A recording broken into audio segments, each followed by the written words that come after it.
नमस्कार मंडळी, आगरी मेजवानीमध्ये तुमचं स्वागत आहे। तर जून महिना संपत आलेला आहे आणि मार्केटमध्ये रानभाज्या यायला लागलेल्या आहेत। मे महिन्याच्या सुरुवातीलाच 15 दिवस अगोदर मार्केटमध्ये शेवळा वगैरे यायला लागतात, कारण त्या जसा पावसाळा जवळ येतो तशा भाज्या मार्केटमध्ये अवेलेबल होतात। तर आज मला अशी हिरवीगार अशी कंटोळी मिळालेली आहे। तुम्ही यांना काय म्हणता कमेंटमध्ये सांगितलं तरी सुद्धा चालेल। आम्ही यांना कंटोली म्हणतो। तर अपभ्रंश होऊन काही ठिकाणी कंटोली असं म्हटलं जातं। तुमच्याकडे काय म्हणतात ते नक्की सांगा। काही ठिकाणी याला करटोली म्हणतात।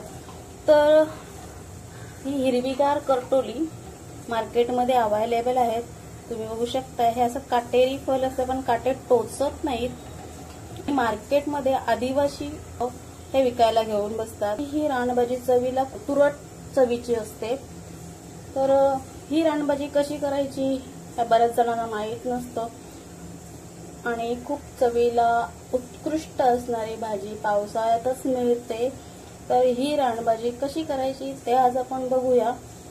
तर काही ठिकाणी ह्यांचे जे वरचे जे काटे ते देखील काढतात। मी काटे न काढता फक्त त्यांच्या बिया काढून ही भाजी करणार आहे। तर वळूया आपल्या रेसिपीकडे, कंटोलीची भाजी। तर मंडळी, सर्व कंटोली कापून त्याला पाण्यामध्ये घालून ठेवलेले आहेत। त्यांना अशा प्रकारे कट करून घेतलेले आहेत। आतल्या ज्या बिया होत्या त्या काढून टाकलेल्या आहेत। आता ही कंटोली आपण धुवून घेऊन नंतर त्यांना उकडून घेऊया। एका पातेलीमध्ये पाणी घेतलेलं आहे आणि त्यामध्ये ही कंटोली घालून घेऊया। कंटोली बुडेसपर्यंत पाणी घालूया। ही कंटोली आपल्याला 2 ते 3 मिनिटं उकडून घ्यायची आहेत, म्हणजे याच्यातला जो तुरटपणा असतो तो थोडासा कमी होतो। आता यामध्ये आपण चवीपुरतं मीठ घालूया। तर मंडळी, कंटोलीची भाजी आपण चटणीवर करणार आहोत। तर चटणीसाठीचे साहित्य आहे 8 इथे मी हिरव्या मिरच्या घेतलेल्या आहेत। थोड्याशा तिखट देखील आहेत। मिरची तिखटच हवे। तुमच्याकडे मिरच्या असतील तर जर कमी तिखट असतील तर 2-3 गडद रंगाच्या मिरच्या घेतल्यात तरी सुद्धा चालेल। 8-9 इथे लसणाच्या पाकळ्या घेतलेल्या आहेत। लसणाच्या पाकळीची साईज मोठी आहे।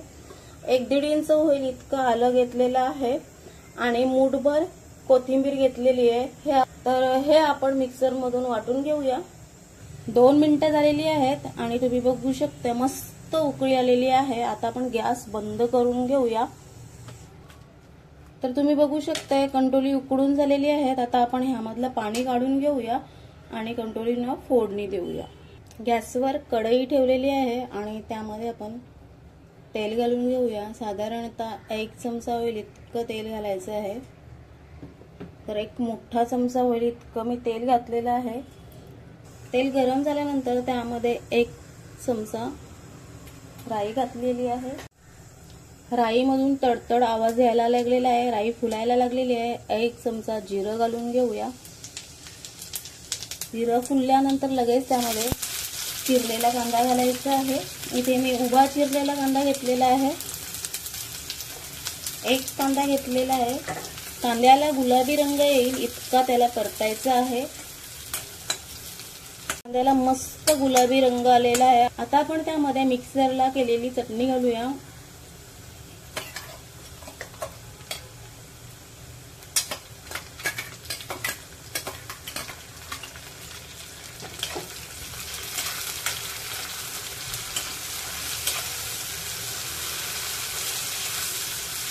चटणी तेल सुटेपर्यंत परतून घ्यायची आहे।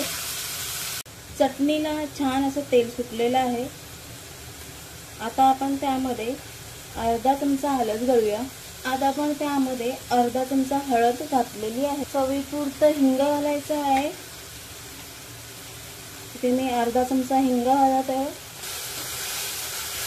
हळदीचा कच्चेपणा निघेपर्यंत हळद परतून घ्यायची आहे। गॅस आता मंद आचेवर करूया।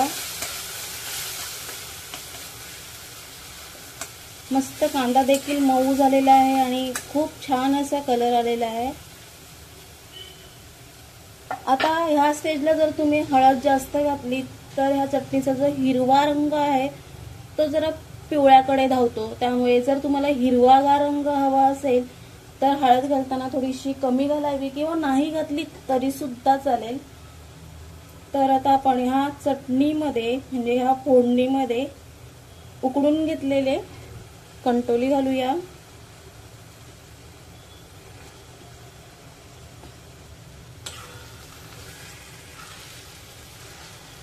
कंटोली मस्तपैकी मिक्स करून घ्यायची आहेत।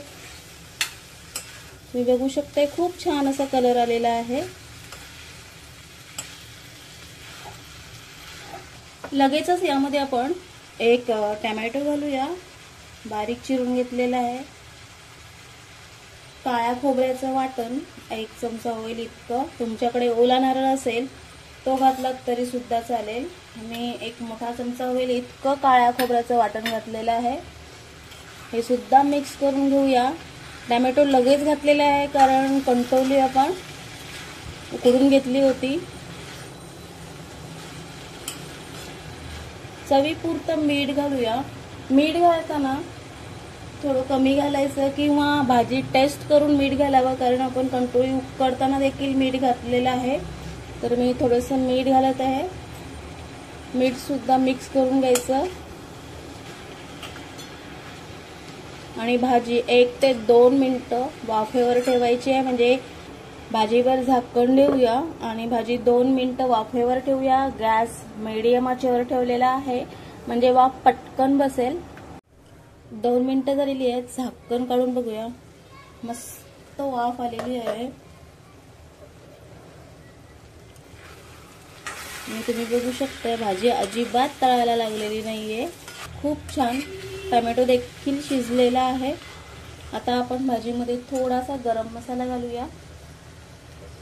अर्धा चमचा होईल इतका गरम मसाला घालत आहे। गरम मसाला देखील मिक्स करून घेऊया। तर मंडळी, ही कंटोलीची भाजी खूप चविष्ट, रुचकर आणि आयुर्वेदिक गुणांनी भरपूर असते। तर नक्कीच पावसाळ्यामध्ये जेव्हा ही कंटोली मार्केटमध्ये येतात तेव्हा एकदा तरी आपण ती आहारात समाविष्ट करायची। तर भाजी तयार झालेली आहे, गॅस बंद करून घेऊया।